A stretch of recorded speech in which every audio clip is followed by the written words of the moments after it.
Good morning. I have 1,900 garlic in the ground that are all germinated and they need attention. So in today's vlog we'll be doing that, and I'll show you a little bit about how I look after them and what I feed them.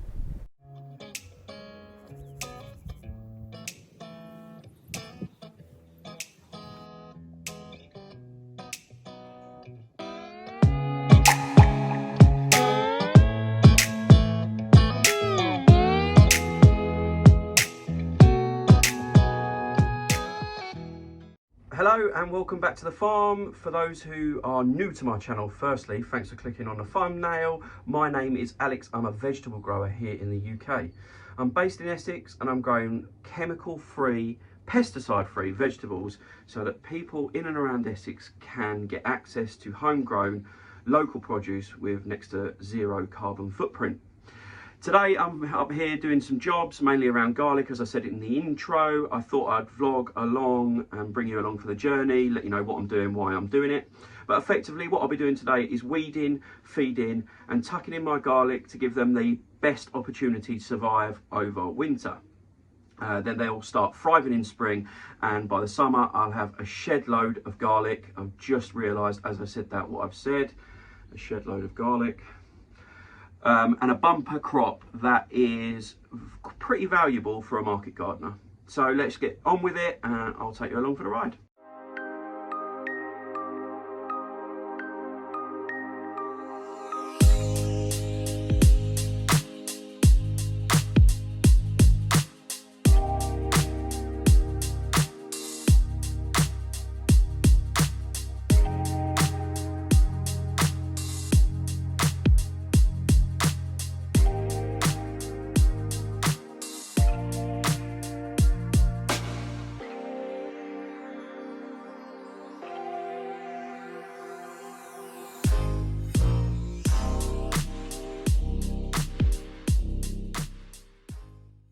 I will do my best today, but it's crazy windy out here, so there might not be too much of me talking, but I'll show you what I'm up to. Anyway, let's crack on with it. It's still crazy wet down here, so I've got to be really careful.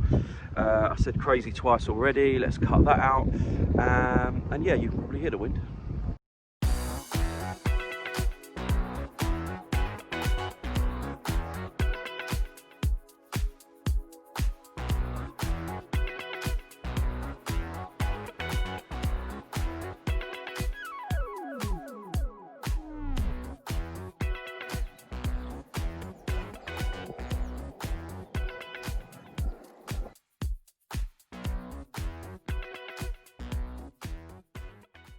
Two tools that I'm using today.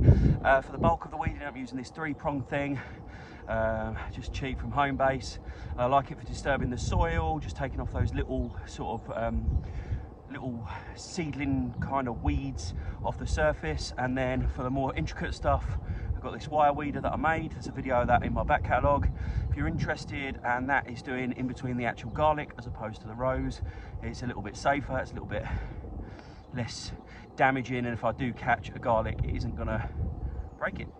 So sunny today, I can't get any decent shots. Look, the shadows all over my face. But anyway, so weeding done. It was a really quick process actually. It's one of the benefits of the windy. One of the benefits of the ground being so wet. It's really easy to do your weeding. The next thing I've got to do is feed it. Now, I got all this fertiliser from Natural Grower, organic fertiliser. So I'm gonna, it's a 15 metre bed by 75 centimetres. Waving at me. So I'm gonna chuck 2 bags of this on and around the garlic. I'll show you what it's like.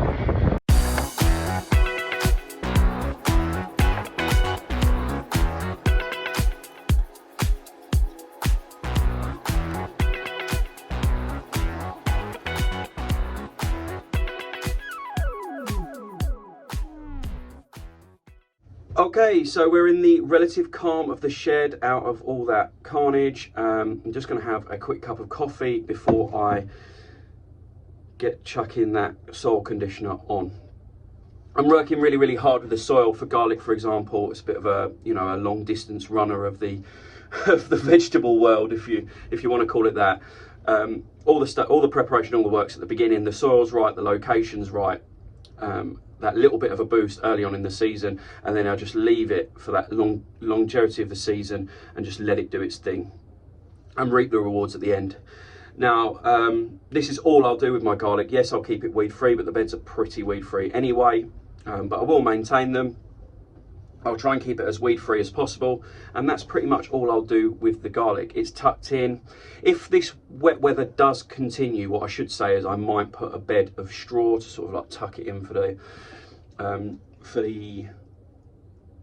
you know, for the worst of the weather if it continues like this.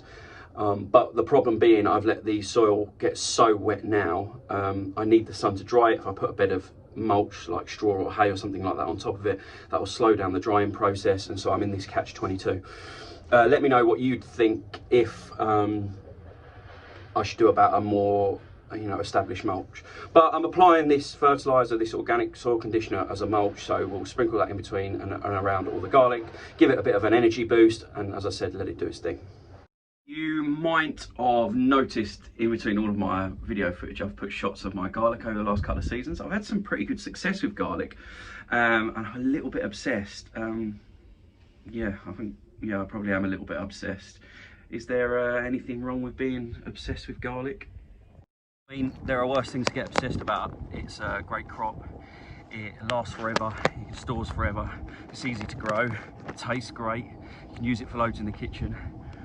So I suppose if I'm going to get obsessed by any vegetable, this might be a decent one to get obsessed with.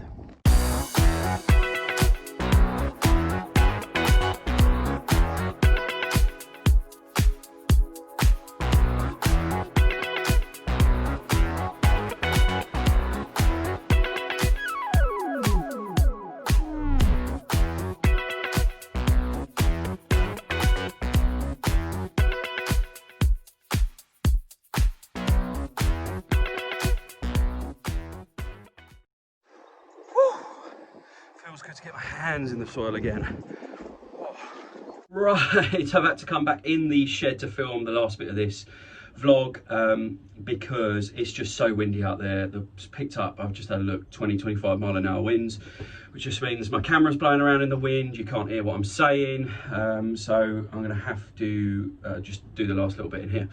Anyway, the last job I've got to do on that single bed, and I like to do this every time I deal with a bed, especially when the weather's like this, is at least do one path that's adjacent to the bed. So what I'm going to do is I'm going to grab my broad fork the path one side of that bed, probably the one in between that and the garlic bed, as opposed to the one in between that and the strawberries. I'm going to get a barrel of wood chips up there, I'm going to spread them out on the path, and then I'm going to crack on with the rest of the beds. Like I said, I got 1, 2, 3, 4 to do in total, 3 left to do. That was the hard neck variety. I've got 3 beds of soft neck variety to do, which should be a little bit more intricate because there's 5 rows in each of those instead of 4 rows, because they don't grow quite as big and they're not in the ground quite as long. Anyway, let me know what varieties of garlic you are growing. I've been rubbish up until this year about writing down what varieties I'm doing, writing down what varieties I'm trying. Let me have a look on here. So I've got Thermidor as my soft neck variety, and I can't remember my hard neck variety because, shock horror, I haven't written it down. I'll have to dig that out of the diary. But let me know which varieties you are growing. It really helps if you're growing Thermidor. Let me know how you got on with it. And as always, I haven't said this very often. If there's something specific you want to see at the farm, or you want to see more of or less of, let me know in the comments. I've been dabbling in vlog making for a little while, but this is the first time I've kind of taken it seriously.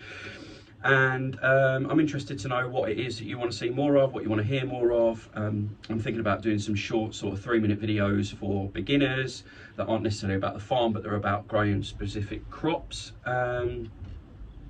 So yeah, let me know if there's anything farm-based or not farm-based that you'd like to see more of. I'd be interested to know your thoughts. You'll have probably seen that I've tried a little bit of a new format over the last few vlogs. Again, feedback's been great. If you've got some more feedback on that, let me know. It's less of you just looking at me doing the same thing over and over again. I could have had 4 minutes of me, or 10 minutes or 15 minutes of me spreading out that mulch and soil conditioner, but once you've seen it once, you've seen it 100 times. So I'm just trying to keep them a little bit faster paced and a little bit more interesting. Thanks for joining me as always on this vlog. I really appreciate it. I will be back tomorrow with another vlog. I might be putting up one of the 3-minute ones over the weekend. I am doing a live on Saturday simultaneously on Instagram and YouTube again, so you have your chance to ask any questions about the farm, the veg boxes, veg growing, me, you name it, you ask it, I'll answer it, and we'll do an hour's live from the farm on Saturday morning at 9 AM. I'm going to crack on with the rest of these 3 breads, put the camera down, get on with it, 'cause I've got a meeting at 2 o'clock with the chef, and we'll take it from there. Thanks again for watching.